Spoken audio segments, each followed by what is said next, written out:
Hey guys, I'm Alfred Spot and welcome to week 5 of the 2018-2019 Premier League review. Yes, we are back after the international break, and despite the fact that they've tried this whole Nations League thing, I still don't like it. A bunch of glorified friendlies pretty much, but now we are back to the good stuff. If you are new to the series, what we do is look at the past set Premier League results, we take a look at the Premier League table, and we finish off by looking at the top goal scorers. So here is the past set of Premier League results.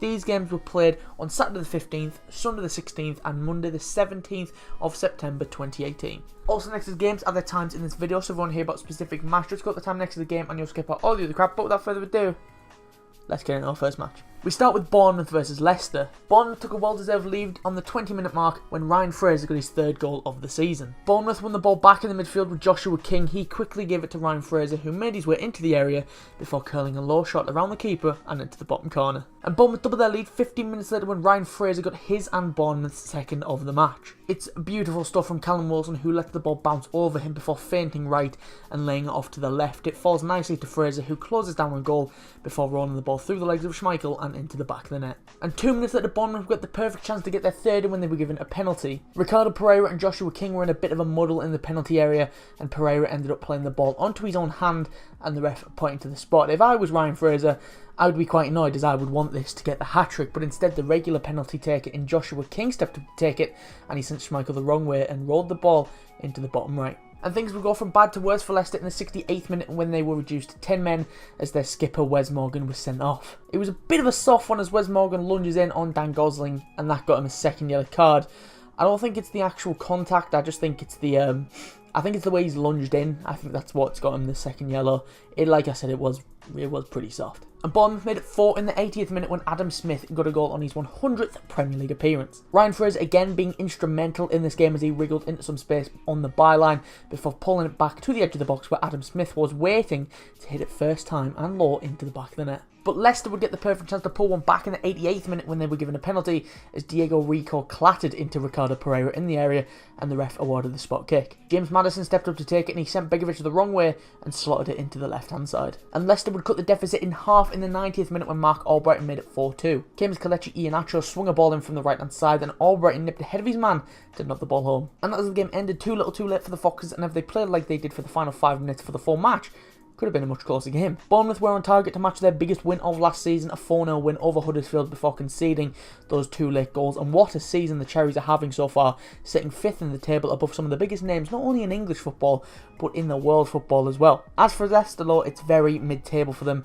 and they're having a very indifferent season so far. And I can start to see the faith in Claude Puel slip away from the Leicester supporters. And we move on to Chelsea versus Cardiff. To everyone's surprise, it was Cardiff who took the lead on the 15-minute mark through Sol Bamba. He gave them a warning 2 minutes earlier as he met a corner with a header that went just wide, and he makes them pay for this one as a free kick was put in by Joe Rawls, and it's nodded on by the captain Sean Morrison towards Sol Bamba, who leapt in the way of Jorginho to volley home. But Chelsea levelled it up in the 37th minute through Eden Hazard. It was coming for Chelsea, and for some reason the Cardiff players just choose not to close down one of the best in the league. Sure, give him all the time and space he wants as he picks his place and puts a low shot into the net past Neil Etheridge. And Chelsea completed the comeback 5 minutes later when Eden Hazard got his and Chelsea's second of the match. Olivier Giroud does well to get down low and twist and turn to tee up Eden Hazard, whose strike took a major deflection off of a Cardiff body that helped it into the net. And Chelsea will get the chance to double their lead in the 80th minute when they were given a penalty. Sol Bamba goes from hero to villain for the Cardiff fans as he brought down Willian in the box and the ref pointing to the spot. Eden Hazard stepped up to take it and he makes no mistake as he fired home for his hat-trick. And Chelsea got their 4th 2 minutes later when Willian added his name to the score sheet, and it was probably the best goal of the match as he struck one that flew straight in the top right corner. Neil Etheridge had no chance. And that's how the game ended. Chelsea make it 5 out of 5, whereas Cardiff's winless run goes on. It's 6 games without winning all competitions for the Welsh side, their worst run since Neil Warnock took over in October of 2016. However, on the flip side of the coin, it's the 4th time in Premier League history that Chelsea have started their season with 5 wins out of 5, but the first time they've done so since the turn of the decade. Cardiff started well at Stamford Bridge and deserved the lead, but Eden Hazard and Chelsea's quality inevitably got the better of them for a comfortable win. And we move on to Everton versus West Ham. West Ham took the lead 10 minutes in when new signing Andrei Yarmolenko got his first league goal on his first start for the Irons. Just one long ball over the top and it took out the entire Everton back line. Marko Arnautovic got on the end of it and he unselfishly squared it to the Ukrainian, who smashed home from close range. And West Ham doubled their lead in the half-hour mark when Andrei Yarmolenko got his and West Ham's second of the match. It's entirely Everton Everton's fault. And it's quite satisfying that when Jordan Pickford said he won't play out from the back like Alisson, he makes a mistake, which shows why he really shouldn't, as he passed the ball straight to a West Ham man. They come forward and Yarmolenko curls one into the top corner from the edge of the box. But Everton would get a goal back on the brink of half-time when Gylfi Sigurdsson got the goal. New boy Bernard was involved as he got Everton moving as he spread it to the right-hand side to give it to fullback John Joe Kenny. It's a superb delivery from the right back, but an even better header from Sigurdsson as he gets a ton of power on it and guides the ball beyond Fabianski. But West Ham would retake their 2-goal lead 15 minutes into the second half when Marko Arnautovic got his goal for the day. Came out of nowhere really as West Ham survived wave after wave of Everton attack, and West Ham worked some space down the field as Pedro Obiang took the chance to drive forward and he slipped it sideways to Arnautovic, who poked it past Pickford to pretty much wrap the game up. And as the game ended with West Ham not only picking up their first win of the season, but their first points as well. West Ham played well in this game. They played how everyone would expect them to play all season, considering all the players they brought in.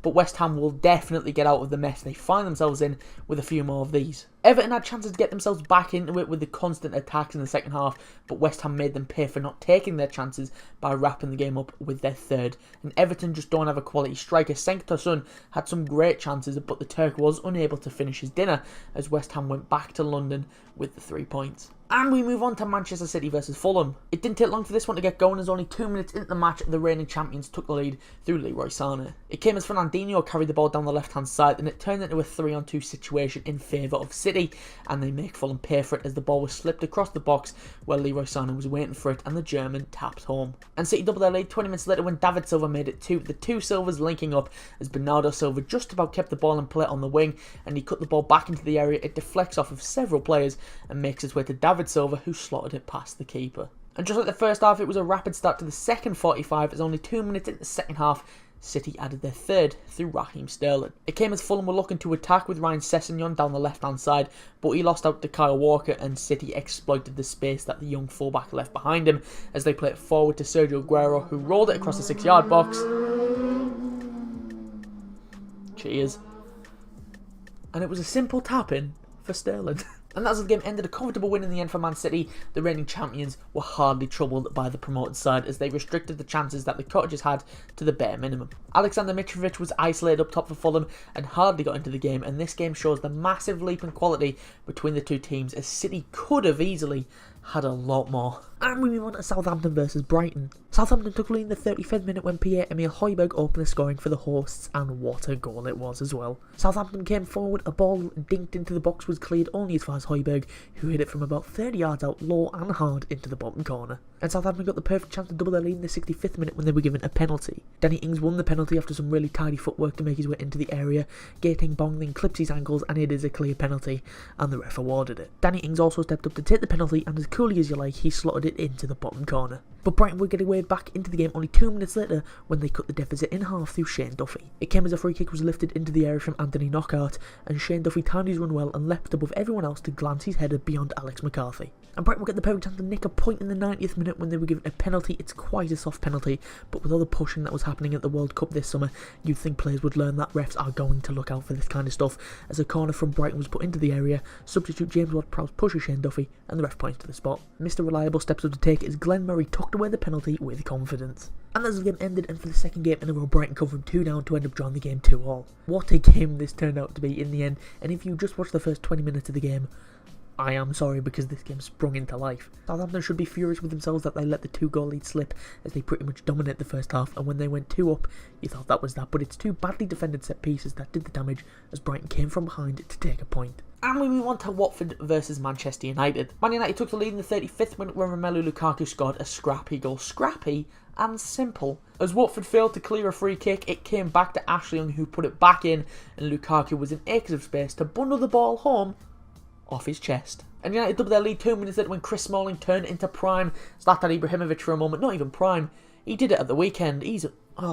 A corner came in from United and Marwan Fellaini flicked it on, and there was Smalling, who chests it, swivels and smashes home a sweet volley from close range. But Watford would get a way back into it in the 65th minute when they halved the deficit through Andre Gray. United just turned off at the back and Abdoulaye Doucouré cuts the ball back to the edge of the box to Andre Gray, who was completely unmarked, and he smashed the ball into the top corner. And it would be a nervy final few minutes for United as they were reduced to 10 men when Nemanja Matic was given his marching orders. It's a professional foul. Will Hughes was looking to get away on the far side. There's no way Matic was keeping up with him. so he took one for the team and brought him down, and the ref showed him a second yellow. And as the game ended, Watford's perfect start to the season comes to an end. Watford can hold their heads high though, as they're still up there and 4-5 is still banging. United had to scratch and claw to hold on to the win though, and like most games, David De Gea pulled off a crucial save to pretty much secure the win himself. Watford put United under constant pressure for the final 20 minutes, but they weren't able to find an equaliser, as United picked up back-to-back wins and condemned Watford to their first defeat. And we move on to Tottenham versus Liverpool. Is it possible to have a half of two halves? Because the first half was exactly that. Liverpool started the game off super quickly and could have had the lead in the opening 10 minutes, but then after that, it was mainly Spurs for the next half an hour. They had a lot of the ball but were hardly doing anything with it. Alisson was barely challenged in the Liverpool net, and Liverpool would make their possession count in the 40th minute when WIJNALDUM scored his first ever Premier League away goal. It comes from a corner. The first clearance wasn't very good as it comes back to WIJNALDUM, who powerfully heads it towards goal over Kieran Trippier's head. Michel Vorm does get to some strong hands to it, but the problem is he's about a foot behind the goal line. The Liverpool players are sure it's in, and after a second, Hawkeye confirms their beliefs. And Liverpool doubled their lead 5 minutes at the second half when Roberto Firmino got the goal. Andy Robertson and Sadio Mane link up well down the wing, and Sadio Mane burst down the left-hand side. Yet again, Mikel Vorm could have probably done better, but Jan Vertonghen will take some of the blame for this one, as Sadio Mane put a low cross into the box. Vertonghen tries to block it, but instead ends up putting it against his own post, and the ball falls back to Firmino, who's basically standing on the goal line at this point. And I know we say this all the time, but this is actually the easiest goal he will ever score. He's on the goal line. The keeper's on the floor. Does it get easier? I don't think it does. But Tottenham would get a late consolation in the 93rd minute when Eric Lamela scored and reduced the deficit to 1. Came from a Spurs corner that was floated all the way to the back post for Lamela.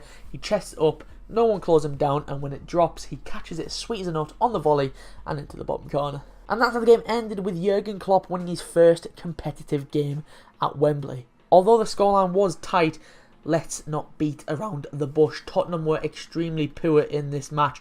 They were slow on the attack, and like I mentioned earlier, they had a lot of the ball in the first half but weren't making Liverpool panic. Liverpool did have chances to wrap the game up, but to be fair to him, Mikel Vorm was making some decent saves, and obviously Eric Lamela scores against us because that's what he does. He hardly gets any game time all season, but just chuck him on against us and he'll do damage. It's 2 losses in a row for Tottenham for the first time since the last 2 games of the 2015-16 season, and it's a maximum of 15 points for Liverpool at this early stage. And we move on to Newcastle versus Arsenal. It was a quiet first half with Newcastle doing well to give Arsenal a proper headache at St James's Park.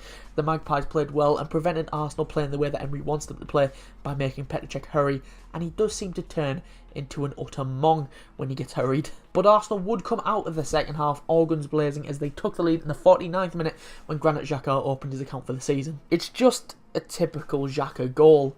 He loves a long ranger, doesn't he? But this one is from a dead ball as he stands over a free kick. He was eyeing it up the second it was given, and the Swiss stepped up and struck a lovely free kick straight into the top right corner. And Arsenal doubled their lead 10 minutes later when Mesut Ozil got on the score sheet. Alexandre Lacazette took a shot in the box that was blocked, but the ball fell back to Ozil and the German finished from just inside the area. But Newcastle would get a consolation goal in the 90th minute through Kieran Clark. Arsenal still yet to keep a clean sheet this season as a ball was swung into the box and no one is on Clark as he heads it into the ground and it bounces past Petr Cech and at the back of the net. And that's how the game ended, with Arsenal picking up back-to-back away wins for the first time since May of 2017. Newcastle have now equalled their worst ever start to a Premier League season, picking up just 1 point in 5 games, but to be fair to them, they were the better side in the first half as they pressed on the Arsenal defence that are desperate to play out from the back, and the pressure forced some errors on the Arsenal defence. However, Arsenal emerged the stronger side in the second half as they scored twice in 10 minutes to secure the point in the North East. And we move on to Huddersfield versus Crystal Palace. Crystal Palace took the lead in the 38th minute when Wilfried Zaha produced a moment of magic, a superb solo goal from the winger as he picked the ball up on the far side and then went on one of his amazing little runs. He ends up knocking the ball between 2 defenders, gets onto it inside the Huddersfield box before bending the ball into the side net and past Jonas Lossell. And that's how the game ended. It could have been a very frustrating afternoon for Wilfried Zaha as he was booked for reactionary challenge on Florent Hadjikanai. He was reacting to being basically thrown to the ground by Matthias Jorgensen that the referee did nothing about. And I've got to say, Wilfried Zaha is probably targeted every single match. Every match I watch of his, he seems to go through the wars constantly being fouled, and most of the time the defenders just get away with it. But to be fair, Zaha did regain his composure after that to score what would eventually be the winner, and Huddersfield offered a little threat in the second half as they were constantly pumping the ball into the Palace box with high crosses. Aaron Moy did come close to the equaliser, but his well-hit volley bounced off of the post. Huddersfield still wait for their first win of the season as Palace bounced back after a loss last time out. And finally, we've got Wolves versus Burnley. Wolves were looking like prime Barcelona against Burnley, not going to lie. It was basically Burnley's fault. They were just really poor in this game, constantly losing the ball in the middle of the pitch and allowing Wolves to spring forward, but Wolves just couldn't make their chances count, and Joe Hart left the game looking like Manuel Neuer's long-lost brother. But Wolves would finally take the lead an hour into the game when Raul Jimenez got his second of the season. Came as held, Acosta gave the ball on the right-hand side to Matt Doherty, and the winger cut the ball into the middle, and there waiting for it was Jimenez, who slipped it past Joe Hart into the bottom corner. And as the game ended, Wolves picking up their first home win of the season. Don't let the tight scoreline fool you. Wolves were all over Burnley and absolutely battered them. It could have and should have been a lot more for Wolves. Burnley were just extremely poor, and despite Joe Hart's heroics in the first half, it was just inevitable that Wolves were going to take the lead, and Raul Jimenez's strike gave the promoted side the win. Right, so that's all the games I've got for you this week. Before we go, let's take a look at the Premier League table and top goal scorers, starting off with the Premier League table. Top 5, and as you can see, Chelsea are top on goal difference as they put 4 past Cardiff. Liverpool are second and the only other team with a 100% record after beating Tottenham. Man City are third after beating Huddersfield. Watford are fourth after suffering their first loss of the season against Man United. And Bournemouth make up the top 5 after a convincing win against Leicester. Moving on to the bottom 5, and Burnley are now at the bottom after a loss against Wolves. Newcastle are 19th after losing to Arsenal. Huddersfield make up the relegation zone following a loss against the champions. Cardiff are 17th after losing to Chelsea, and look what a win can do for you at this early stage as West Ham jumped from the bottom of the table to 16th after beating Everton. Moving on to top goal scorers, and as you can see, Eden Hazard's hat-trick shot him to first place as he's now on 5 goals and 2 assists,